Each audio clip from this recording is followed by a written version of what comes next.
Tonight, we will drift across centuries to a time when the ocean held secrets, when the edge of known maps gave way to blank spaces marked only with speculation and fear, and when wooden vessels no larger than modern yachts carried sailors beyond the sight of land for months at a time. As night falls over quiet harbors and moonlight traces silver pathways across dark water, we return to the 15th and 16th centuries, to an era when maritime voyages transformed the world, when the scent of cinnamon could drive men across oceans, and when the creak of wooden hulls and the snap of canvas sails became the sounds of human ambition pushing against the boundaries of the known world. The Mediterranean Sea, warm and relatively calm, had witnessed maritime trade for millennia. By the early 15th century, its ports hummed with activity. The loading and unloading of goods, the hammering of shipwrights, the calling of merchants in Arabic, Italian, Portuguese, and Catalan. Along the docks of Genoa and Venice, sailors gathered around barrels, speaking in low voices about routes to the east, about spices that commanded extraordinary prices in European markets. For centuries, these precious commodities, black pepper from Malabar, cloves from the distant Moluccas, cinnamon from Ceylon, nutmeg from Banda, had traveled overland along the Silk Road, passing through countless hands before reaching Mediterranean warehouses. Each intermediary added to the cost, and by the time these aromatic treasures reached European tables, their prices had multiplied many times over. The spice trade was ancient, stretching back more than 4,000 years. Egyptian pharaohs had sought myrrh and frankincense for embalming rituals. Roman merchants had paid fortunes for peppercorns. Arab traders, with their knowledge of monsoon winds and Indian Ocean currents, had controlled much of this trade for centuries, carefully guarding the origins of their goods and weaving mysterious tales about where these spices grew. They spoke of cinnamon, harvested from the nests of giant birds, of pepper plants guarded by serpents. These stories served a purpose. They protected lucrative monopolies and justified extraordinary prices. In the harbors of 15th century Portugal, a different vision was taking shape. The kingdom sat at the southwestern edge of Europe, its western coast facing the vast Atlantic, that ocean which medieval sailors called the Sea of Darkness. Portuguese fishermen had long worked the coastal waters, developing sturdy vessels that could handle Atlantic swells. Their boats, built with overlapping planks in the ancient clinker style, were reliable but limited in range. What was needed was something new, a vessel that could sail farther, that could tack against headwinds, that could explore coastlines and navigate shallow waters while still being seaworthy enough for open ocean voyages. At Sagres, on the windswept southern tip of Portugal, Prince Henry of Portugal, later called the Navigator, established a gathering place for knowledge in the early 15th century. It was not a formal school in the modern sense, but rather an informal assembly of experts. Genoese cartographers who understood map-making traditions from the Mediterranean, astronomers who could interpret celestial movements, instrument makers who crafted astrolabes and quadrants, veteran sailors who knew the temperament of Atlantic waters, and shipbuilders who experimented with hull designs. Here, nearly 60 meters above crashing waves, beneath skies that shifted from brilliant blue to threatening gray within hours, these men worked to solve practical problems of navigation and ship design. The question that occupied them was both simple and profound. How could a vessel reliably sail beyond sight of land and return home? Coastal navigation, following familiar landmarks from headland to headland, was well understood. But open ocean voyaging required something different. It required instruments to measure position by the stars and sun, charts that accurately depicted coastlines and hazards, ships that could sail efficiently in various wind conditions, and provisions that would sustain crews for months at sea. From these efforts emerged the caravel, a vessel that would become synonymous with Portuguese exploration. Developed from existing fishing boat designs, the caravel was relatively small, typically weighing no more than 80 tons in its early form, though later versions reached 100 to 150 tons. What made the caravel revolutionary was its combination of features: a shallow draft that allowed it to explore coastal shallows and river mouths, a stern rudder for better control, and most importantly, triangular lateen sails that permitted sailing within several points off the wind. These sails, inspired by Arab dhows, transformed what was possible. Where square-rigged vessels could only sail effectively with wind behind them, caravels could tack, moving forward in a zigzag pattern even against headwinds. This capability meant that Portuguese vessels could explore southward down the African coast and reliably return home, sailing into the prevailing northerly winds. The construction of a caravel was a careful process, one that depended on the right materials and experienced hands.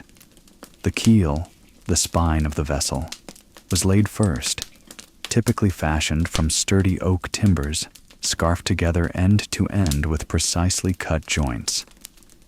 Oak dominated European shipbuilding for its strength and durability, though different woods served different purposes.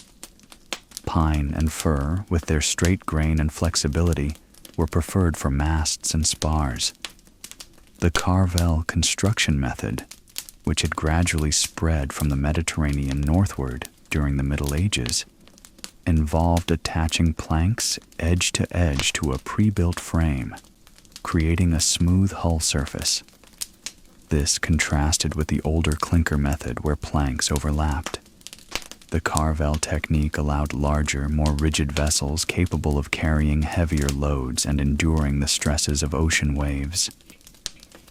Between the planks, shipwrights packed oakum, loose fibers picked from old rope, and sealed the seams with hot pine tar and pitch, sticky substances that would harden to create watertight barriers. The smell of heated pitch, acrid and thick, hung over shipyards like a permanent fog.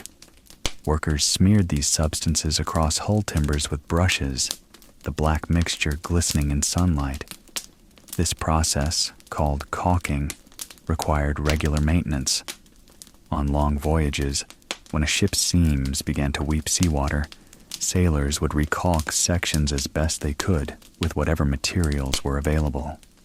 Rope and cordage, essential for rigging and cargo handling, were typically made from hemp or manila fibers, twisted into cables of varying thickness.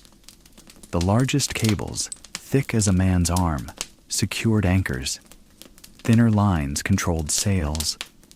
The strongest rope could bear tremendous strain, but dampness and salt water gradually weakened all cordage, meaning that careful inspection and replacement were constant necessities.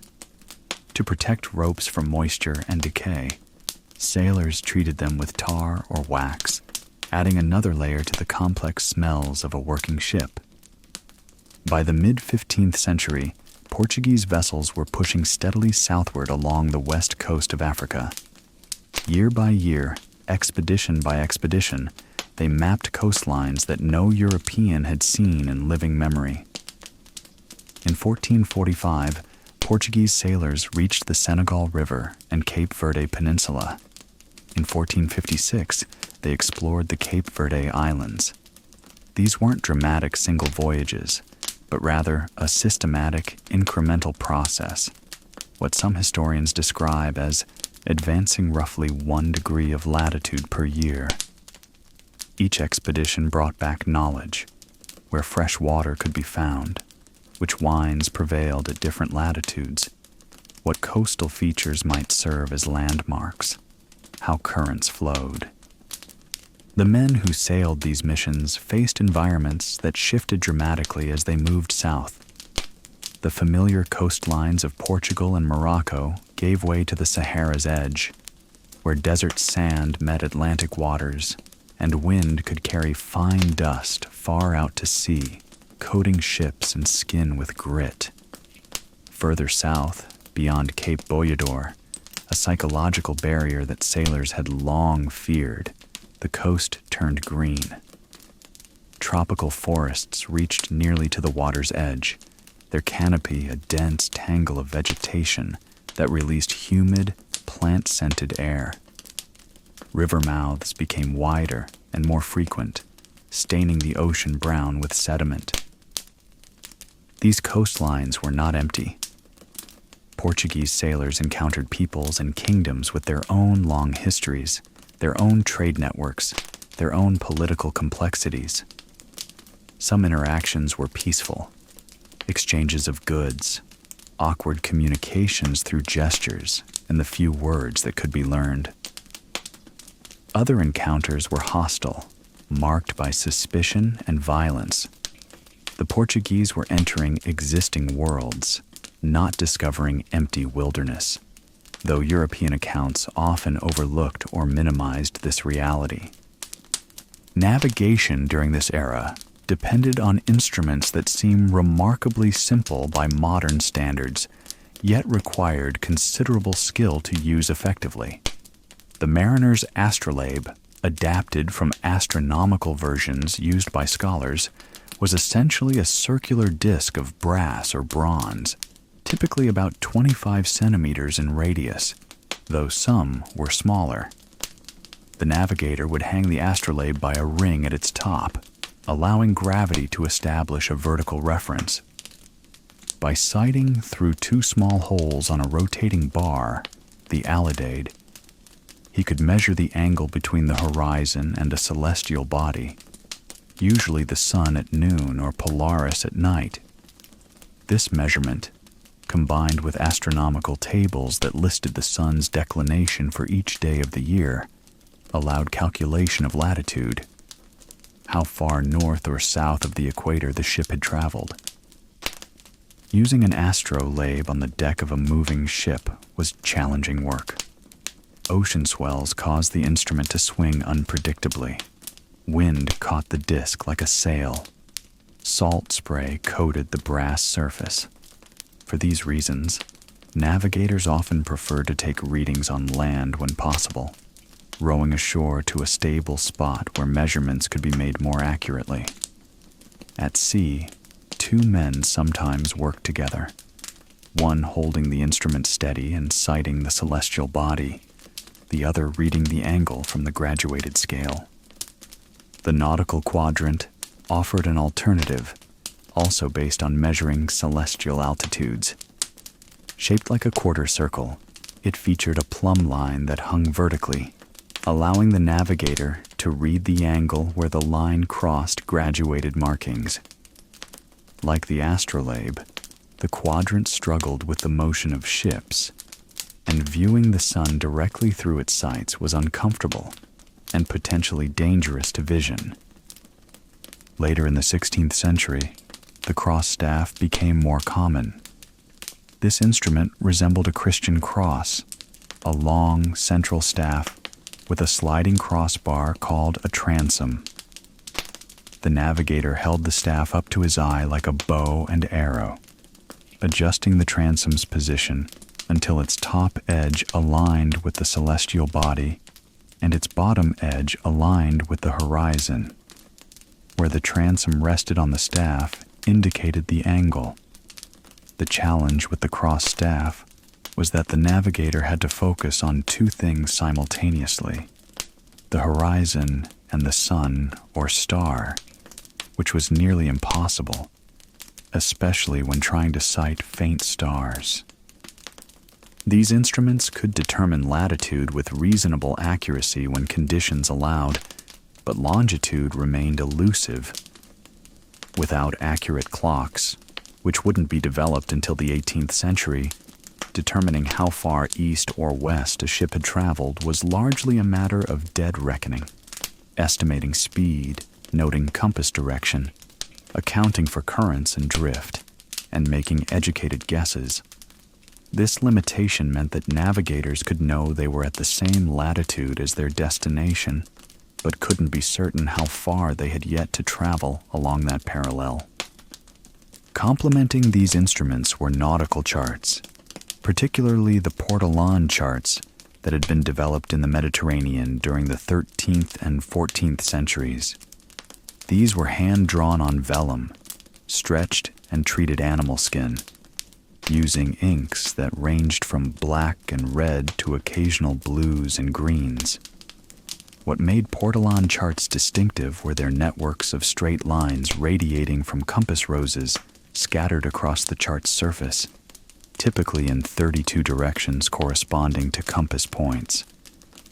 These rhumb lines, as they were called, represented lines of constant bearing.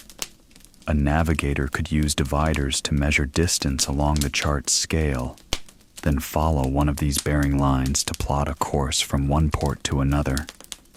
The accuracy of Portolan charts for Mediterranean coastlines was remarkably high, especially given that they were drawn without knowledge of map projections or systematic surveying techniques. Place names crowded the coastal areas, written perpendicular to the shore in scripts that varied depending on the chart's origin. Italian Portolans differed in style from Catalan ones. Hazards like reefs and rocks were marked with crosses and dots. The interior regions of land masses, however, remained largely blank or filled with decorative illustrations, castles representing cities, biblical scenes, images of rulers. These charts were tools for coastal navigation, not for understanding geography beyond the shoreline. As Portuguese exploration extended beyond the Mediterranean and down the African coast, cartographers adapted their methods, creating charts that incorporated new discoveries. Each returning expedition added details: a newly found cape, a river mouth, an island group. This was how knowledge accumulated in the 15th century. Slowly, painstakingly, voyage by voyage. The charts themselves became valuable documents, guarded carefully by the Portuguese crown, which sought to maintain advantages over rival maritime powers. Life aboard these vessels during long voyages was defined by routines that structured time and by hardships that tested endurance. A typical caravel carried a crew of 15 to 30 men, depending on the vessel's size and the voyage's nature. Space was severely limited. Most sailors had no assigned sleeping quarters. They found spots on deck or in corners below where they could wedge themselves during rest periods. Officers and the captain enjoyed slightly better accommodations, but even these were cramped by modern standards. Tiny cabins barely large enough to lie down in, often shared.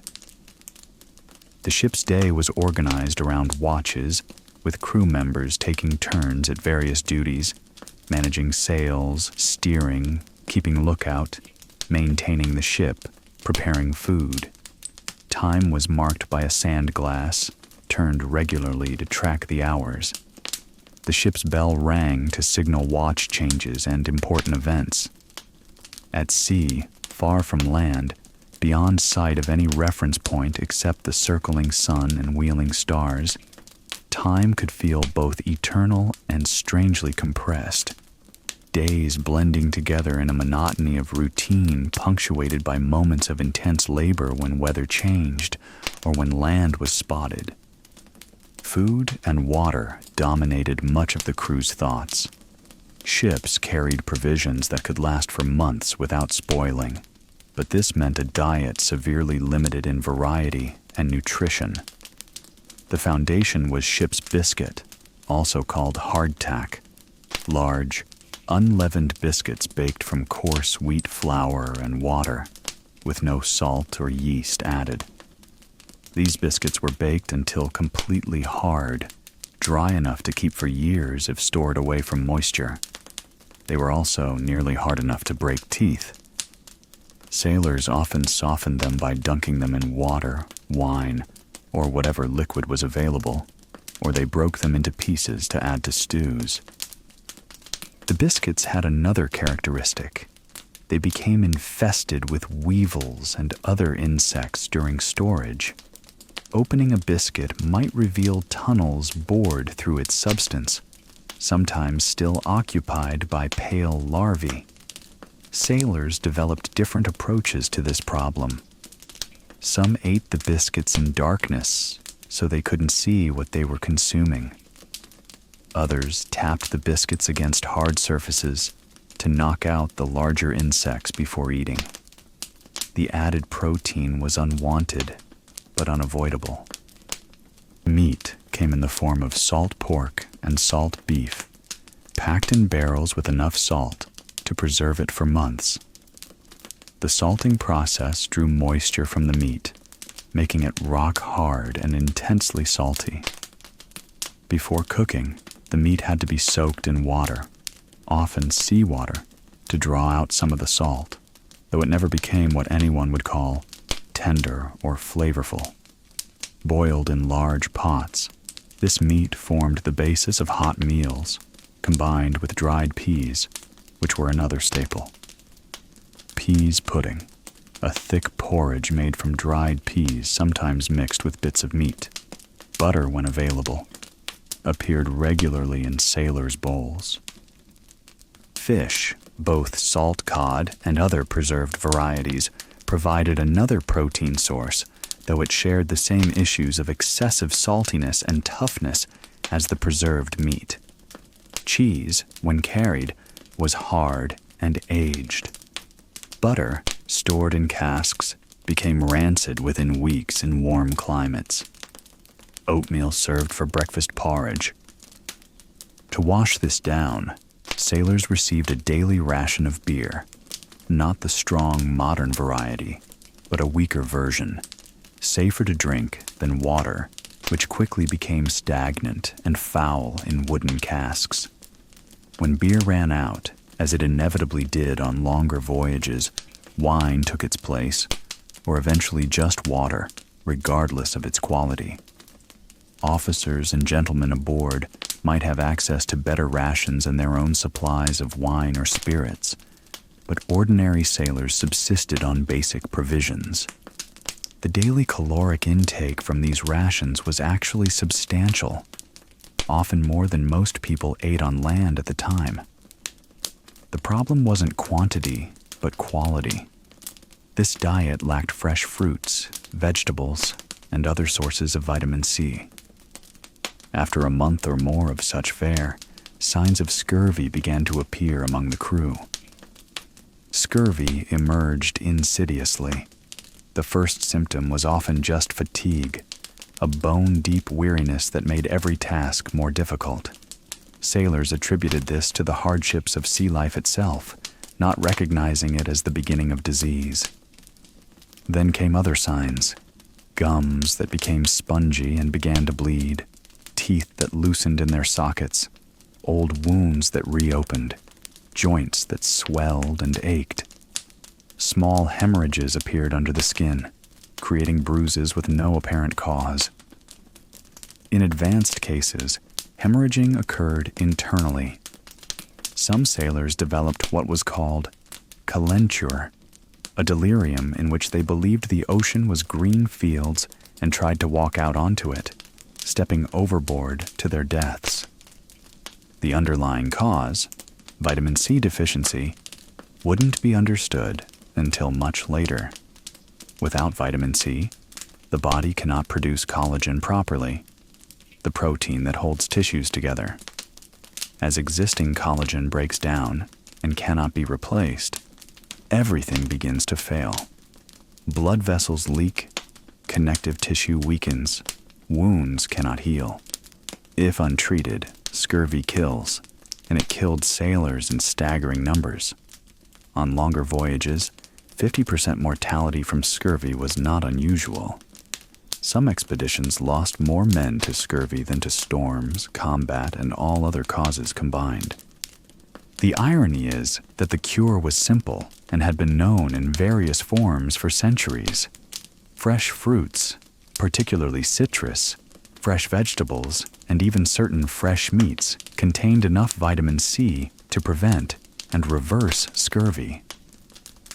Portuguese and Spanish sailors noticed that when they obtained fresh food at African or Indian ports, fresh meat, fish, fruits, crew members with scurvy symptoms often recovered. But connecting this observation to a consistent preventive practice took time. Ships did carry live animals when possible: chickens, goats, sometimes pigs, which provided fresh eggs, milk, and eventually meat.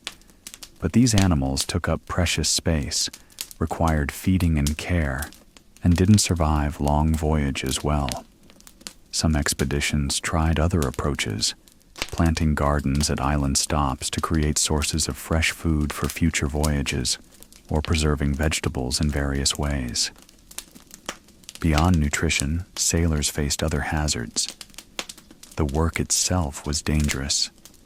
Climbing rope ladders up swaying masts in rough seas, working with heavy canvas sails that could knock a man overboard if wind caught them wrong, handling massive lines under tension. All of these carried risks. Men fell from rigging. They were swept overboard by waves. They were injured by shifting cargo or snapping ropes. Medical care was minimal. Most ships had no doctor. Serious injuries or illnesses often meant death, or at best, permanent disability. Disease spread quickly in the close quarters. Typhus, carried by body lice that thrived in unwashed clothing and bedding, caused high fevers and delirium. Dysentery from contaminated food or water led to debilitating diarrhea. Tropical fevers, malaria, and other diseases contracted at African or Asian ports killed many sailors who survived the voyage out, but succumbed before returning home. The psychological strains were equally challenging. Months at sea meant isolation from everything familiar. The ocean stretched endlessly in all directions, its surface broken only by waves and occasionally by other ships. The psychological impact of this vastness, combined with the discomforts and dangers, led to tensions among crews. Discipline was maintained strictly, often harshly. Captains had nearly absolute authority. Disobedience could be punished with flogging, confinement in irons, or in extreme cases, execution. Mutinies occurred when crews reached breaking points, when provisions ran low, when voyages lasted longer than expected, when sailors believed captains were leading them to their deaths. Yet amid these hardships, there were also moments of wonder. Sailors witnessed phenomena few people of their era would see. The Southern Cross constellation, invisible in Europe, rising above the horizon as ships crossed into southern latitudes. Flying fish that erupted from waves and glided for astonishing distances. Dolphins that swam alongside ships, seeming almost playful. Whales surfacing nearby, their massive bodies and spouting breath both magnificent and frightening. Phosphorescence in tropical waters, where the ship's wake glowed with cold blue-green light, as if the sea itself was alive with stars. St. Elmo's fire dancing along masts and rigging during storms, balls and tendrils of electrical discharge that sailors took as either good or ill omens, depending on local superstition. The weather itself was an ever-present factor. In favorable conditions, with steady winds and moderate seas, sailing became almost peaceful. The vessel cutting smoothly through water, canvas full and drawing well, sun warm, air fresh. But weather could change rapidly. Storm clouds building on the horizon might bring hours of warning or might rush upon a ship with shocking speed. Tropical storms and hurricanes encountered in lower latitudes were vastly more powerful than anything European sailors knew from home waters. These storms packed winds that could tear sails to shreds, waves tall enough to break over the highest masts, rain so heavy that visibility dropped to nothing. Ships caught in such storms struggled to survive. The best strategy was often to strike all sails and simply try to ride out the tempest, bailing constantly to keep from swamping, hoping the hull would hold together under the battering. Ocean currents, invisible but powerful, posed their own challenges. Strong currents could push a ship far off course without the crew realizing it until celestial navigation revealed the error. Some currents aided voyages. The Portuguese learned to use the southern Atlantic's wind and current patterns, sailing west from African waters before turning back east to catch favorable flows. Other currents were hazards, particularly near coastlines where they might drive ships onto rocks or shoals.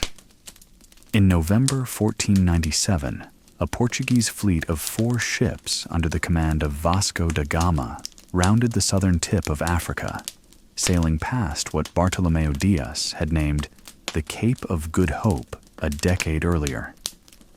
The passage was difficult. Strong winds and currents from the southwest clashed with the ship's attempts to push eastward. For several days they struggled, tacking back and forth, making slow progress. When they finally succeeded, the coast began trending northward, and they entered the Indian Ocean. Here was a different maritime world, one where Arab and Indian merchants had sailed for centuries, where monsoon winds dictated seasonal patterns of trade, where ports and trade goods and political powers were completely unfamiliar to the Portuguese. Da Gama's ships were naus, larger, more robust vessels than caravels, better suited for carrying cargo and enduring long ocean passages. Their square sails provided speed downwind, though they lacked the caravel's ability to sail close to the wind. The fleet stopped at various ports along East Africa's coast: Mozambique, Mombasa, Malindi. At some, local rulers were suspicious or hostile, worried about these strange newcomers who might threaten established trade relationships. At Malindi, relations proved friendlier, and Da Gama hired a pilot who knew the Indian Ocean routes. With this guide, the crossing from East Africa to India took just 23 days, carried by monsoon winds. On May 20th, 1498, Da Gama's fleet anchored off Calicut on India's southwest coast. This was one of the great trading centers of the spice trade, a city where merchants from across Asia gathered. The Portuguese arrival was significant, but not necessarily welcome. The local ruler, the Zamorin, and the established Arab merchants who dominated the spice trade viewed these newcomers with suspicion. What did they want? What goods did they bring to trade? The Portuguese found that the items they had brought, European cloth, beads, other manufactured goods, commanded little interest in markets already supplied by Asian manufacturers. Negotiations were tense and ultimately disappointing.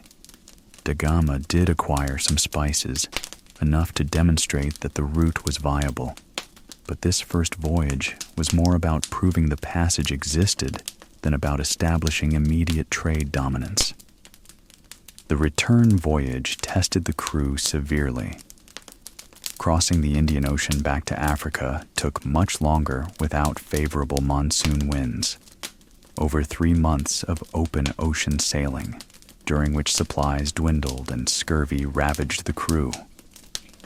By the time they reached African waters, many sailors were dead or dying.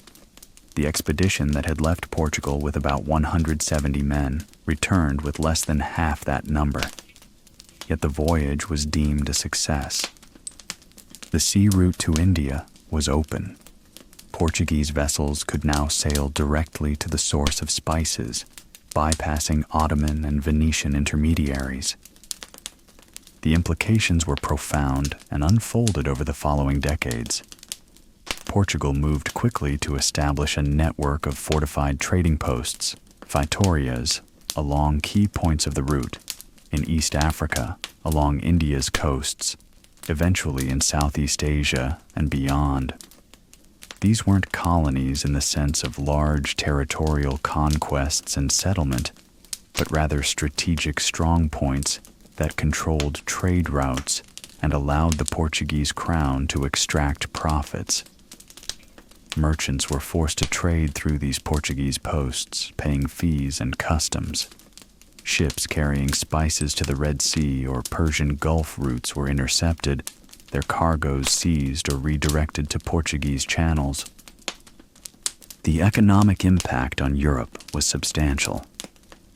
In 1503, Portuguese ships unloaded 30,000 quintals of spices in Lisbon, 1 quintal being roughly 59 kilograms, more than Venetian merchants had been bringing into Europe through traditional routes. Black pepper dominated these cargoes, sometimes constituting more than 95% of the load by weight in early years.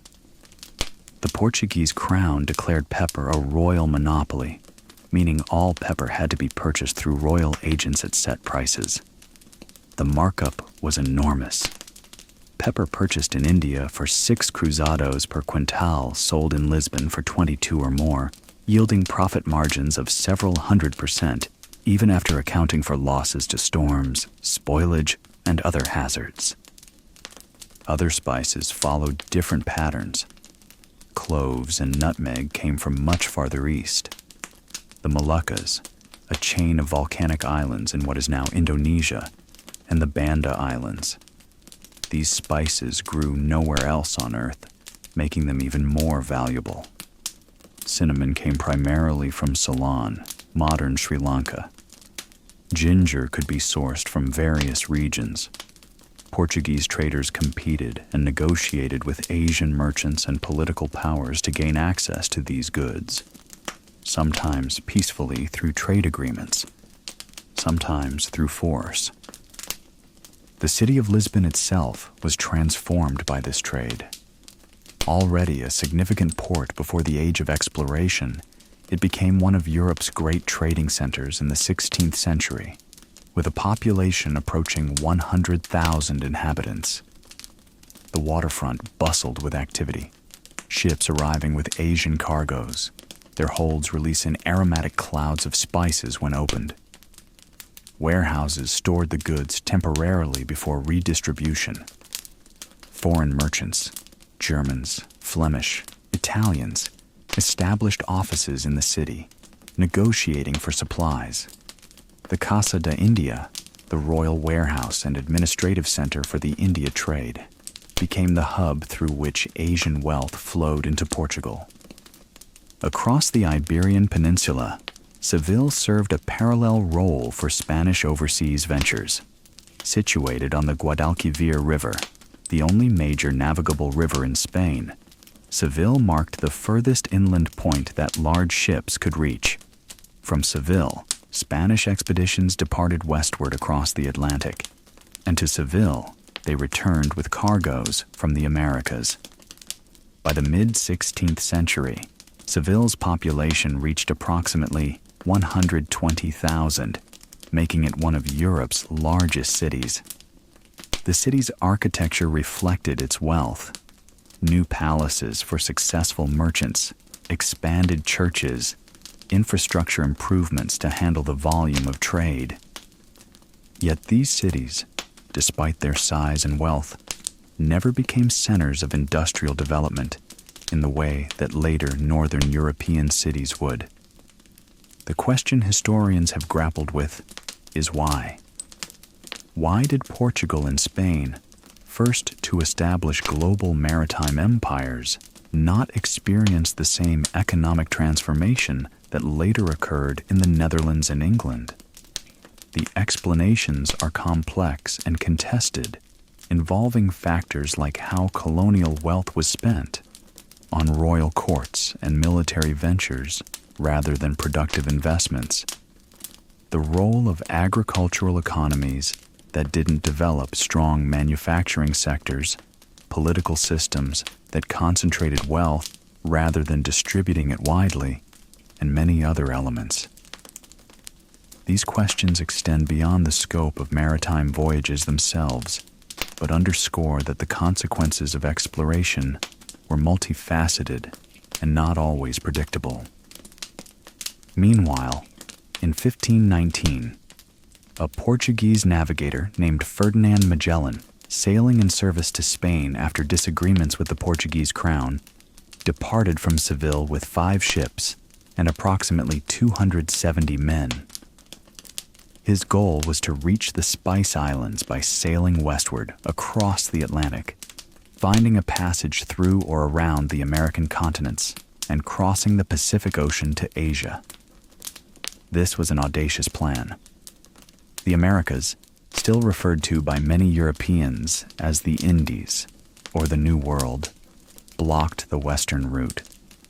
Their full extent, north to south, was not yet known. Magellan believed a strait existed somewhere in the south that would allow passage.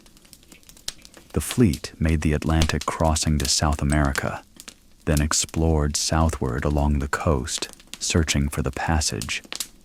Winter caught them in southern Patagonia, where they endured months of bitter cold and where mutiny broke out among the captains of other ships, unhappy with Magellan's leadership and the risks he was taking.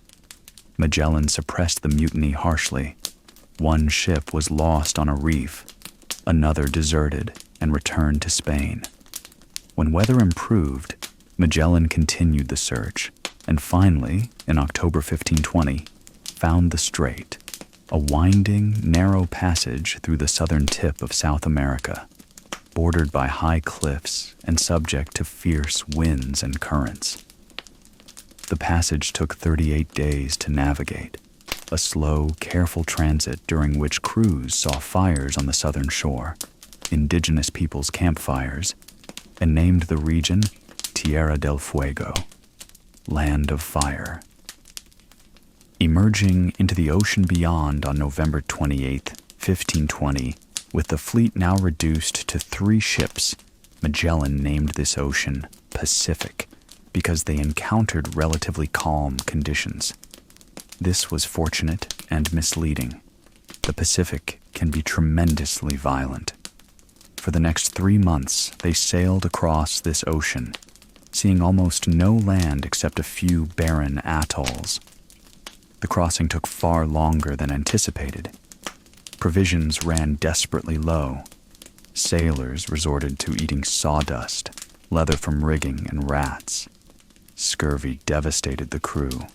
When they finally reached Guam in early 1521, the men were in a terrible state, desperate for fresh food and water.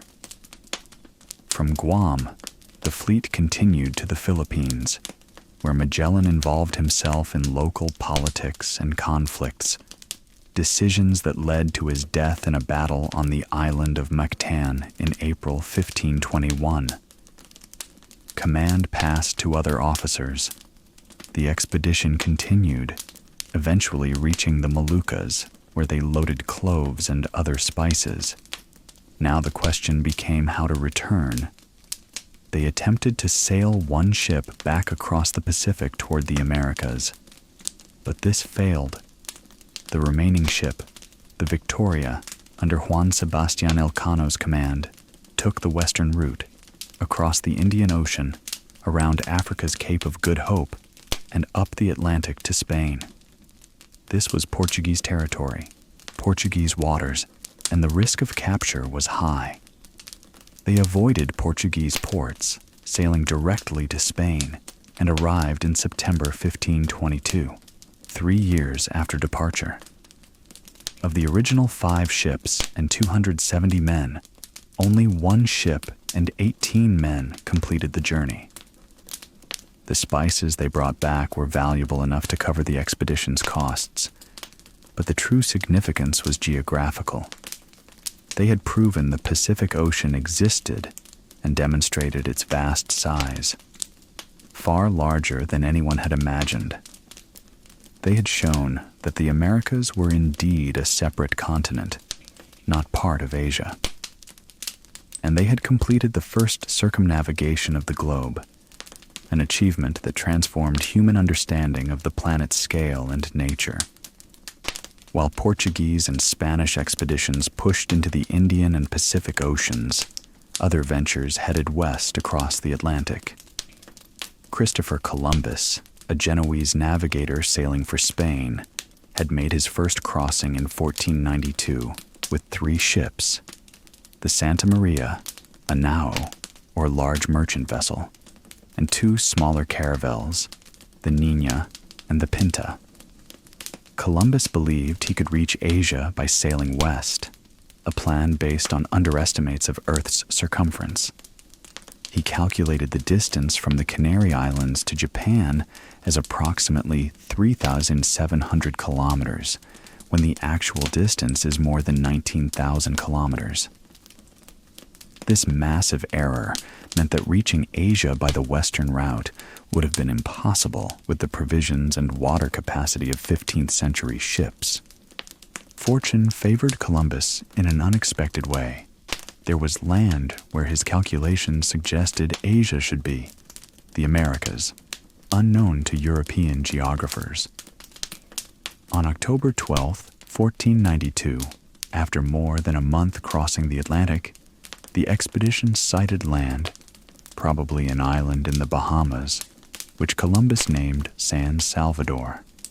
He believed he had reached islands off Asia's coast, hence calling the indigenous inhabitants Indians.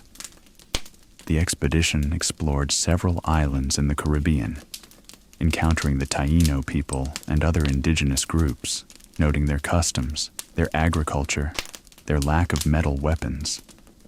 Gold ornaments worn by some inhabitants attracted particular attention. The Santa Maria ran aground on the north coast of Hispaniola on Christmas Day 1492 and was lost. Columbus had a fort constructed from its timbers, named it La Navidad, and left 39 men there while he returned to Spain in the remaining ships. In Europe, his reports generated excitement and skepticism. He described lands rich in potential, peoples who seemed peaceful and convertible to Christianity, resources waiting to be exploited. The Spanish crown authorized further expeditions, larger and better equipped. Columbus made 3 more Atlantic crossings, establishing a Spanish presence in the Caribbean, exploring more islands and portions of the Central and South American mainlands. These voyages initiated what became a profound transformation: the Columbian Exchange, a transfer of plants, animals, people, diseases, and ideas between the Eastern and Western hemispheres. The consequences were enormous and often catastrophic, particularly for indigenous populations who had no immunity to European diseases. Smallpox, measles, typhus, and other illnesses swept through native communities, killing vast numbers, sometimes up to 90% of local populations in affected regions. Spanish colonization proceeded rapidly after Columbus. Soldier explorers called conquistadors, often privately financing their expeditions after obtaining royal authorization, led ventures of conquest in the Americas. Hernán Cortés, with a relatively small force of Spanish soldiers, but crucial support from thousands of indigenous allies who opposed the Aztec Empire, conquered what is now Mexico between 1519 and 1521. Francisco Pizarro achieved a similar conquest of the Inca Empire in Peru, beginning in 1532. These conquests were military achievements enabled by several factors: Spanish steel weapons and armor, horses, terrifying to peoples who had never seen such animals, gunpowder weapons, and critically, the diseases that weakened and disorganized indigenous societies. The Spanish established territorial colonies, extracting gold and silver in enormous quantities, forcing indigenous peoples into labor systems that were often brutal, and creating a colonial administration that lasted for centuries. The flow of American silver into Spain had significant economic effects in Europe, contributing to inflation and changing patterns of trade and power. Shipbuilding during this period was intensely practical and constantly evolving. Building a large ocean-going vessel required substantial resources and expertise. The process began with selecting a site, ideally near forests that could supply timber and near water where the finished vessel could be launched. The keel was laid on supporting blocks, carefully leveled and aligned. This keel timber, often 50 feet or more in length for a large ship, might be formed from multiple pieces scarfed together.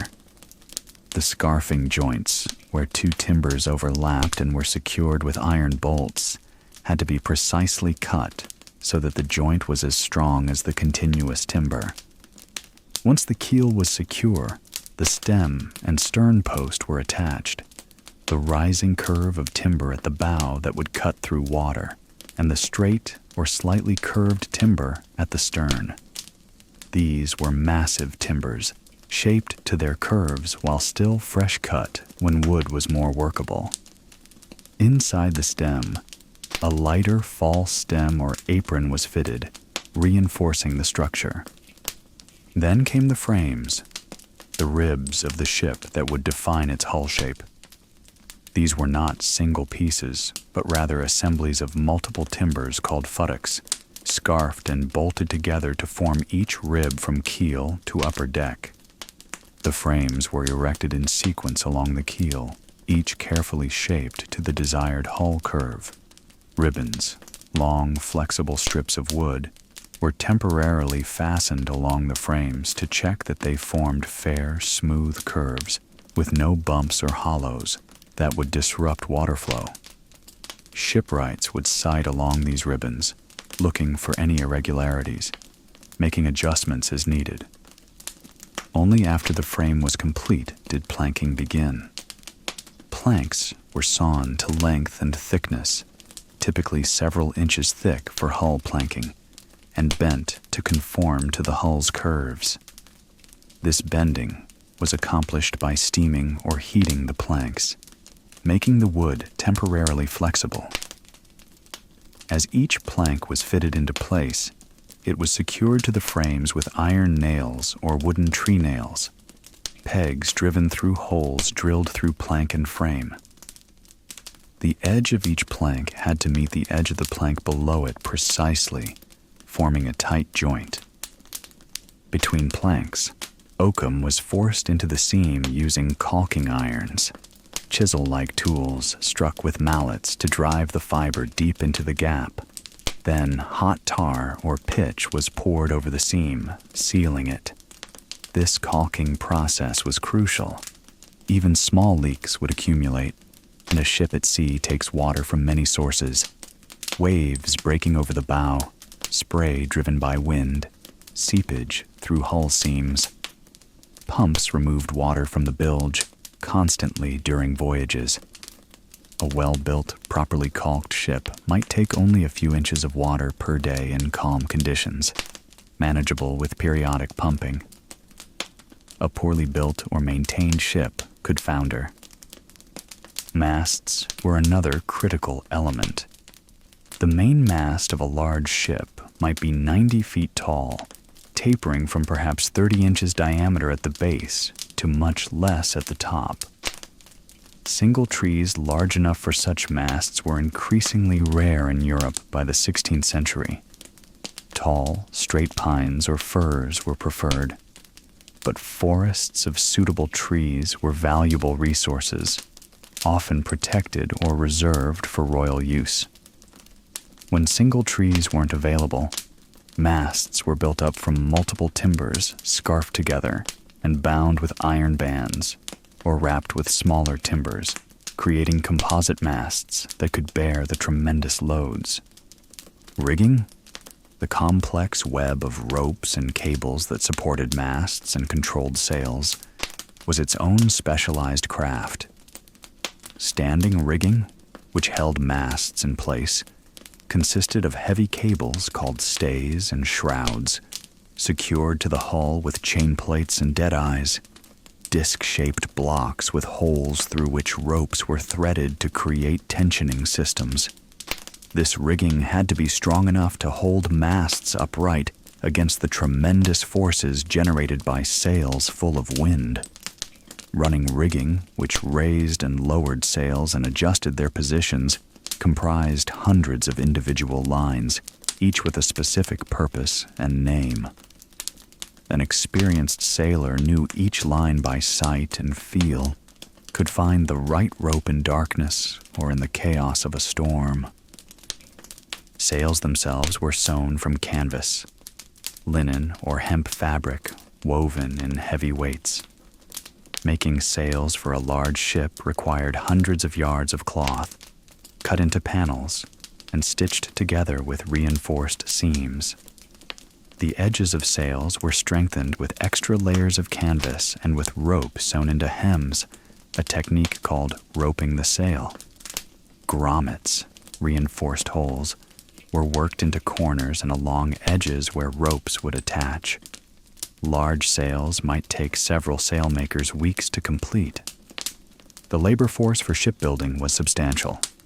A single large vessel might require dozens of workers over many months. Master shipwrights, who understood hull design and structural principles, directed the work. Specialized craftsmen included sawyers who cut planks, carpenters who shaped timbers, caulkers who sealed seams, blacksmiths who forged iron fittings, rope makers who twisted cordage, sailmakers who sewed canvas. Apprentices learned trades over years. The shipyard itself was an industrial site, timber stacked in drying sheds, saw pits where logs were cut into planks, forges where iron was heated and hammered, rope walks, long, narrow buildings where rope makers twisted fibers into cables hundreds of feet long. Wood for shipbuilding had to be carefully selected and seasoned. Oak for frames and planking was ideally cut in winter when sap was down, then aged for years to dry properly and reduce the risk of rot and warping. Different woods served different purposes based on their properties. Elm, resistant to water, was sometimes used for sections below the waterline. Beech might be used for internal structures. Exotic hardwoods from tropical regions, teak particularly, had valuable properties like rot resistance, but were expensive and not always available. The economics of shipbuilding were significant. Constructing a large vessel represented a major investment, requiring substantial capital. Ships were typically owned by consortia of investors, merchants who pooled resources to fund construction and outfit voyages, expecting to share in the profits. The Crown might build and operate its own vessels for naval purposes or for royal trading ventures, funding construction through tax revenues. Port cities developed infrastructure to support maritime trade. Warehouses stored goods awaiting shipment or recently arrived. Customs houses collected duties and maintained records of trade. Shipyards offered repair and refitting services. Chandlery sold maritime supplies, rope, canvas, tar, nails, food provisions. Taverns and boarding houses catered to transient sailors. Money changers and merchants conducted financial transactions. Weather patterns dictated sailing schedules. Mariners knew that certain seasons favored certain routes. Atlantic crossings to the Caribbean were best undertaken in late summer or fall, taking advantage of trade winds that blew steadily from east to west in tropical latitudes. Return voyages from the Americas to Europe used different latitudes, sailing north into westerly wind belts before turning east. Indian Ocean voyages were timed to monsoon patterns. Summer monsoons blowing from the southwest allowed travel from Africa to India. Winter monsoons from the northeast enabled the return passage. These wind and current patterns weren't fully understood initially. Knowledge accumulated through experience, through comparing notes from different voyages, through trial and error. Pilots developed mental maps of favorable routes, and this knowledge became valuable expertise, sometimes carefully guarded. Storms remained ever-present hazards. In the Caribbean, the hurricane season from summer through fall brought violent tropical cyclones that could sink entire fleets. The Indian Ocean had its own cyclone patterns. North Atlantic storms, while less intense than tropical cyclones, were frequent and dangerous, particularly in winter. Ships caught in severe storms might be dismasted, losing one or more masts when the wind's force exceeded what the rigging could withstand. Dismasted ships were often helpless, unable to maneuver, at the mercy of waves and currents.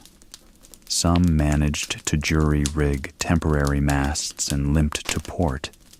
Others were driven aground or simply disappeared.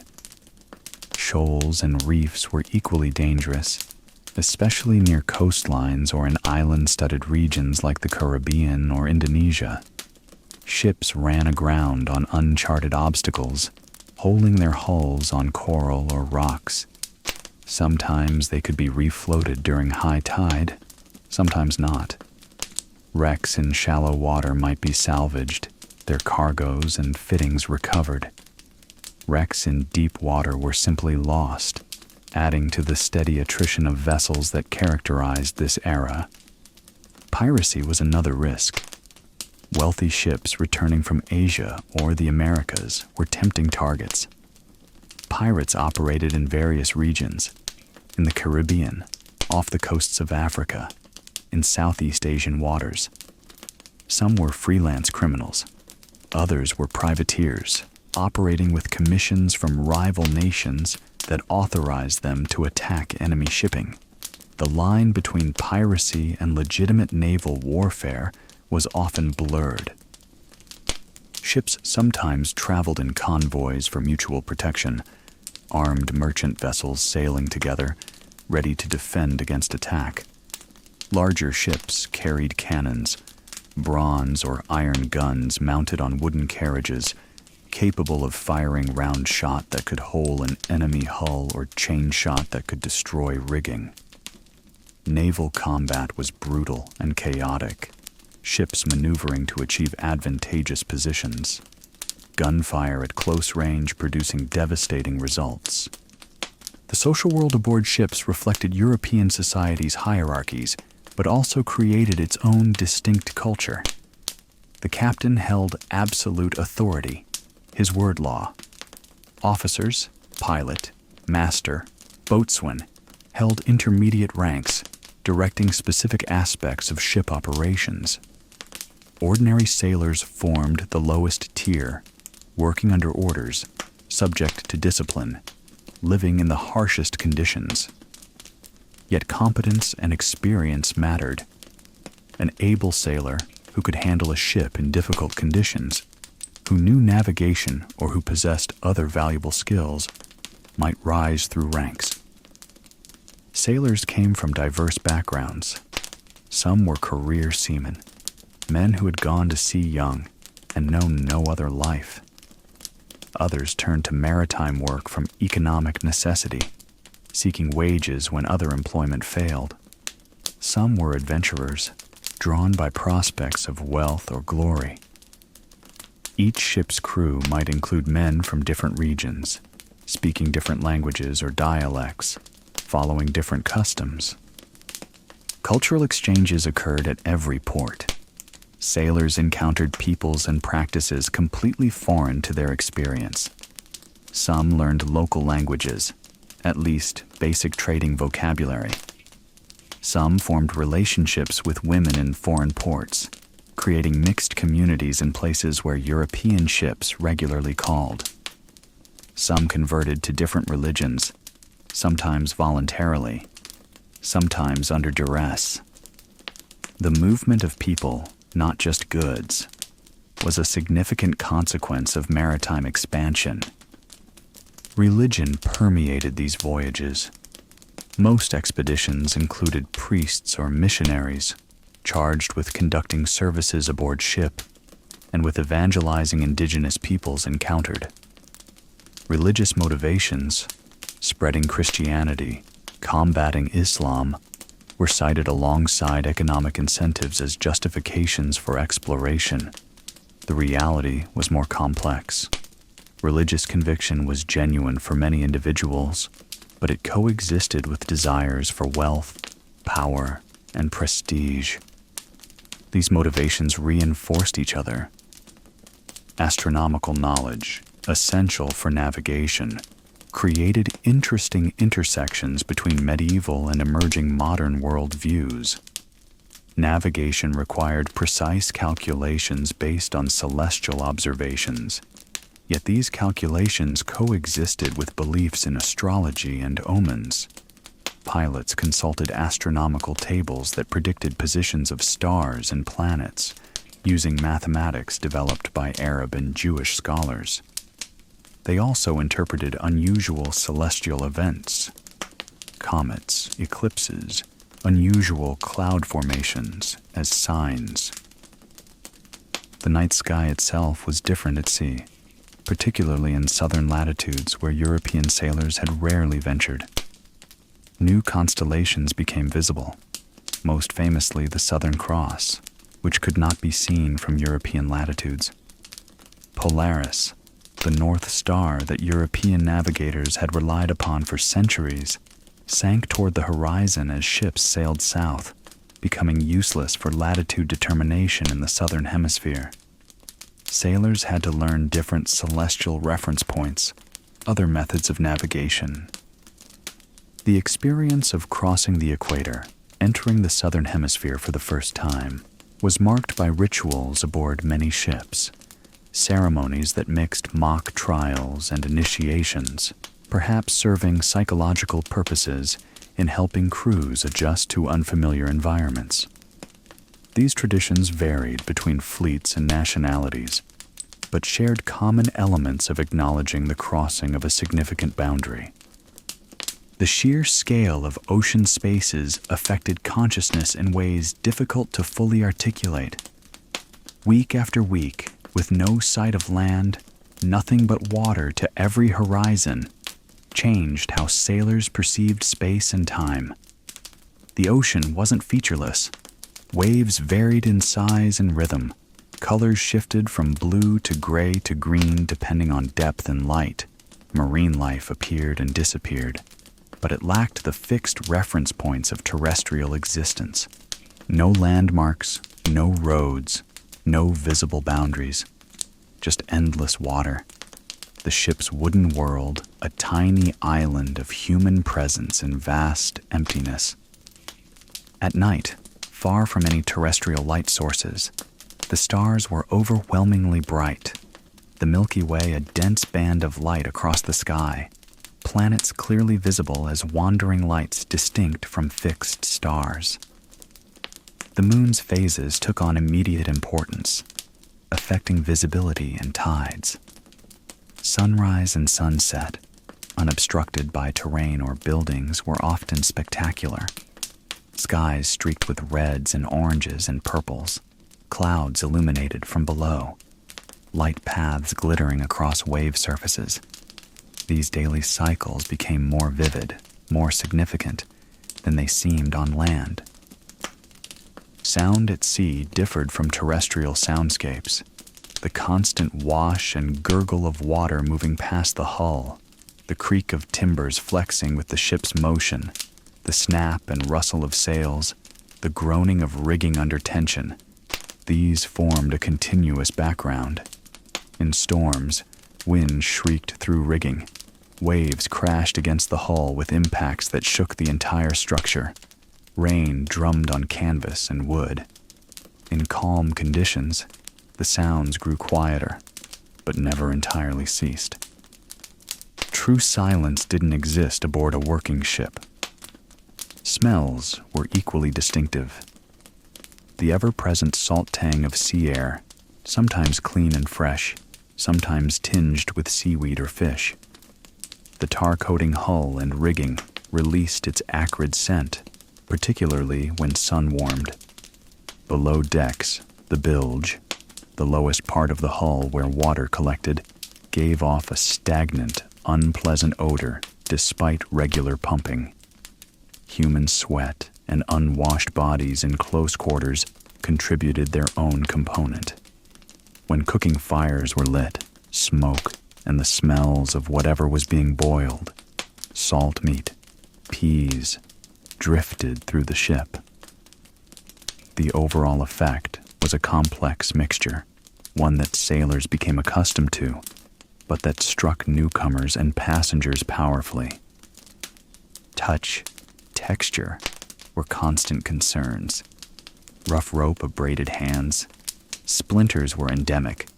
Wooden ships were full of rough surfaces, and sailors worked barefoot or in simple shoes, developing thick calluses. Spray and rain meant being wet much of the time, clothing never fully drying in humid conditions. Sunburn affected exposed skin. In tropical regions, heat could be oppressive below decks, where ventilation was minimal and bodies packed closely together. In colder climates, the opposite problem: inadequate warmth, no effective way to dry soaked clothing or warm, frozen extremities. The work demanded physical strength and coordination. Raising or lowering sails required crews working together, pulling in unison on lines. Steering, particularly in rough seas, meant fighting a large wooden tiller connected to the rudder, trying to hold course against waves and wind that pushed the ship in unwanted directions. Maintaining balance on a constantly moving deck, especially when climbing rigging, required practice and confidence. New sailors suffered from seasickness, nausea, and disorientation caused by the ship's motion until their bodies adapted, if they adapted. Some people never gained sea legs, remaining miserable throughout voyages. The rewards for ordinary sailors were modest. Basic wages, a share of any prizes or bonuses, food and shelter during the voyage. For officers and captains, the potential returns were much greater. Shares of cargo profits, grants of land in new territories, titles and honors from grateful monarchs. For investors, successful voyages could yield enormous profits, though the risks of total loss were always present. Competition between maritime powers intensified as the 16th century progressed. Portuguese dominance of the spice trade faced challenges from the Dutch, who entered the Indian Ocean trade aggressively in the late 1500s, and eventually from the English.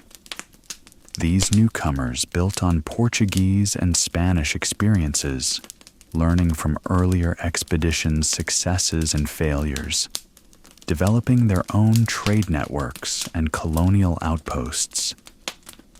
The Dutch in particular proved formidable competitors.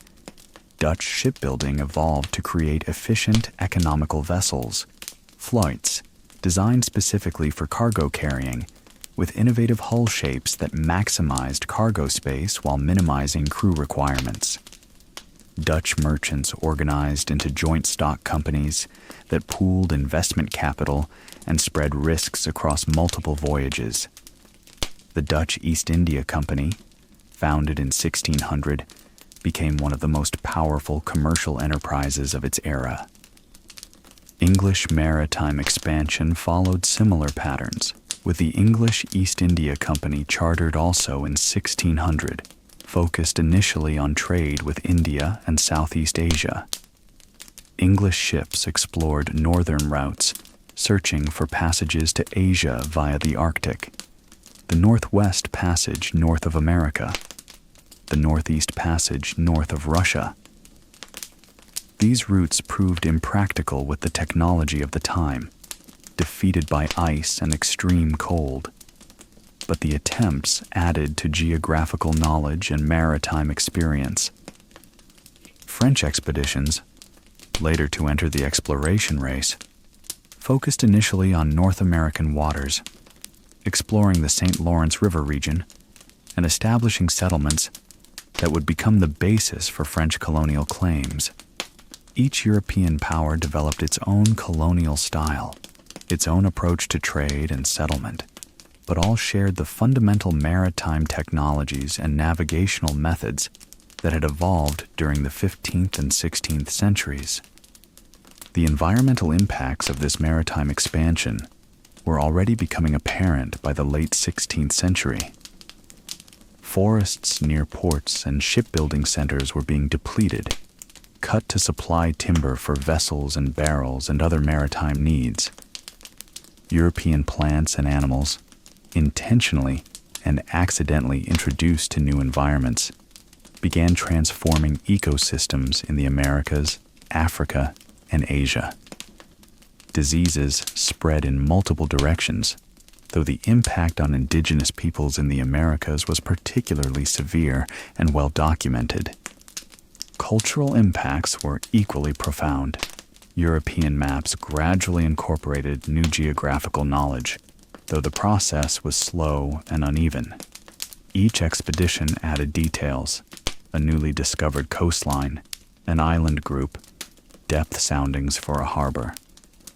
Cartographers compiled these reports, producing updated maps and charts, though proprietary interests meant that some information remained secret, known only to the nation that discovered it. Educational institutions began teaching navigation and mathematics more systematically.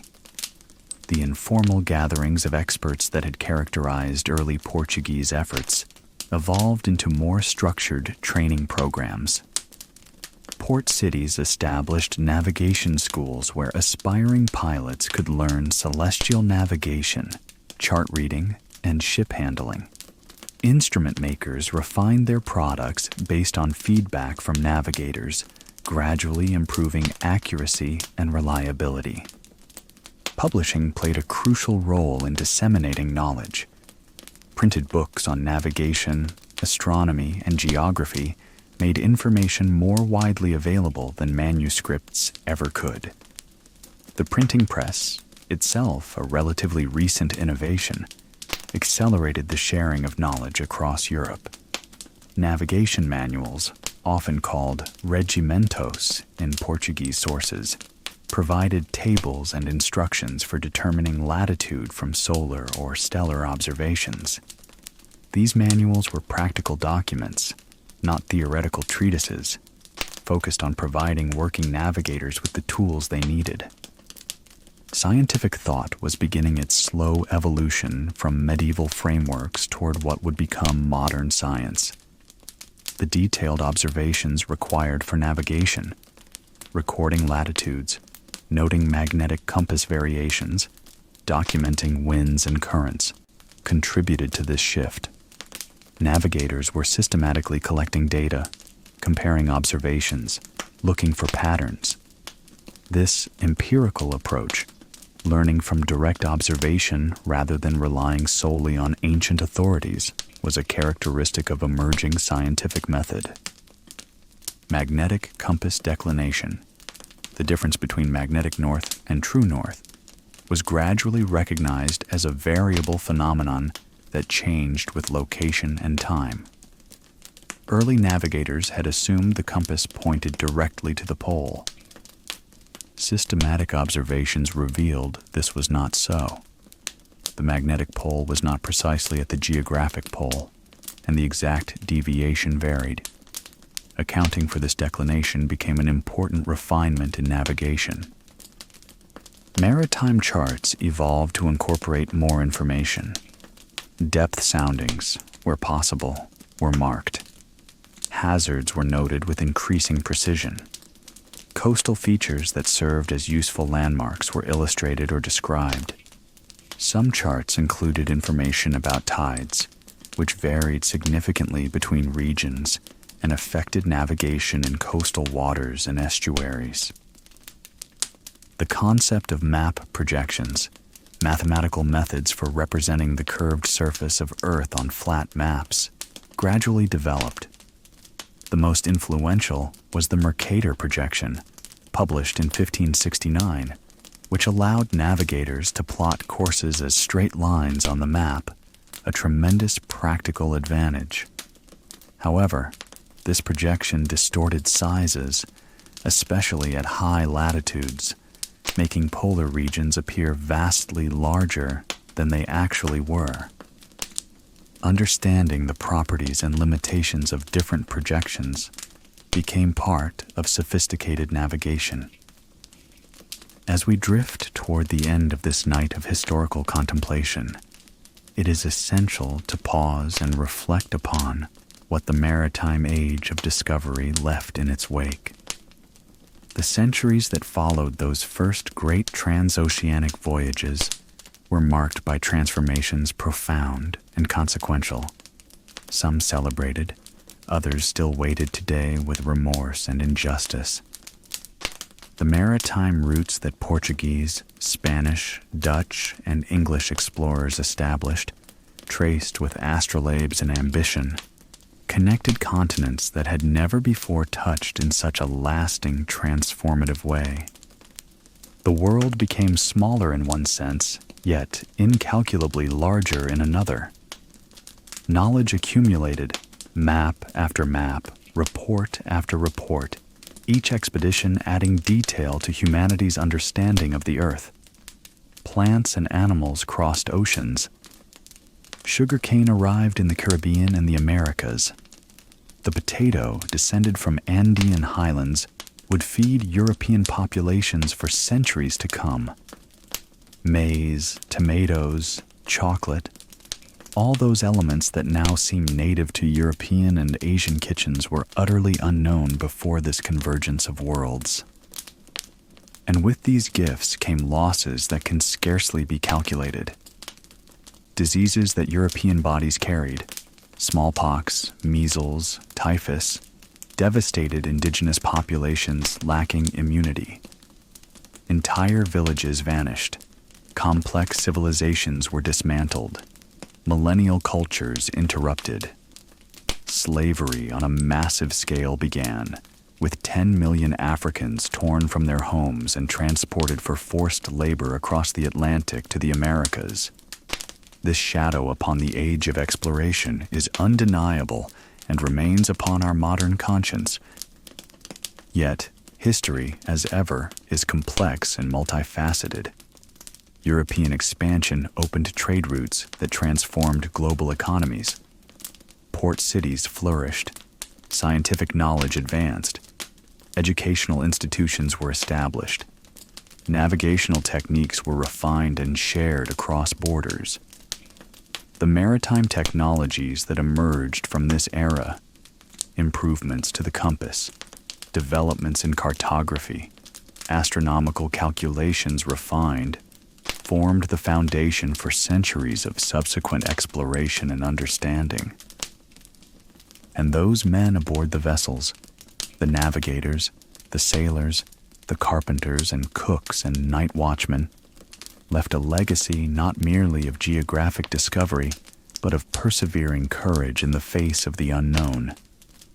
Nights spent on wet decks, months without sight of land, food barely fit to consume, diseases that consumed them gradually, yet still they sailed, still they searched, still they returned to tell stories that forever changed how humanity saw itself.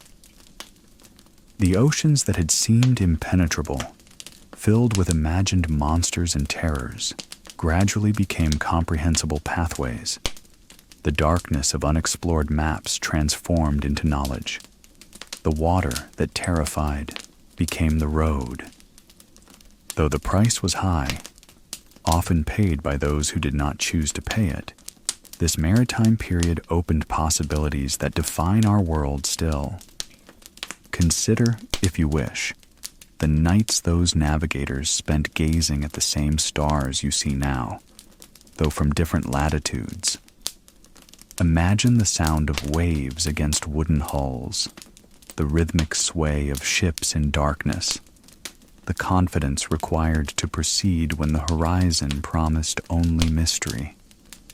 Those moments of quiet courage, of ordinary men in extraordinary circumstances, stand as silent witness to what human determination and curiosity can accomplish. The port cities we visited in imagination this night, Sagres with its wind-battered cliffs, Seville pulsing with commercial vitality, Lisbon receiving vessels laden with spices and riches, exist still today, transformed yet recognizable.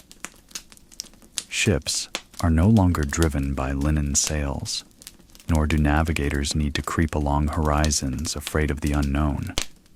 Satellites guide our journeys now. Computers calculate our routes.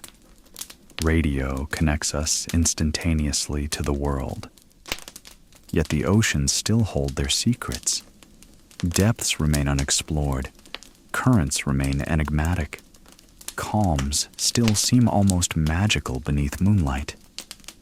The courage to navigate persists in different forms today, but persist it does. That curiosity which propelled men through months of aqueous darkness still pulses in the hearts of those who refuse to accept limits. So as you settle deeper into your rest, carry with you the tranquility of that reflection. History teaches us that even confronted by the unknown, even suffering, even afraid, the journey can be made. New lands appear, new horizons open, and those who preceded us, with all their ingenuity and all their fallibility, left for us a world immensely vaster than the one they knew. May your night be as deep and as restorative as those ancient oceans. May your rest be as complete as a safe harbor. And when you wake tomorrow, may you carry with you that sense of infinite possibility, that feeling the old navigators must have known when they sighted land after weeks upon the sea. Sleep well. May your dreams navigate the same starlit skies that guided Vasco da Gama. May your thoughts flow through the same currents that Magellan crossed. May the rest you find now be as sweet as the arrival of ancient navigators in desired ports. Good night. May the gentle waves of your slumber carry you far from any concern until morning light. May the rhythmic rocking of your repose be like the motion of ships upon calm seas. And when you close your eyes, remember this: every journey, no matter how vast, begins with a single step. Or, as it was for those brave sailors of the 15th and 16th centuries, with a single raising of sail. Sleep peacefully. Good night.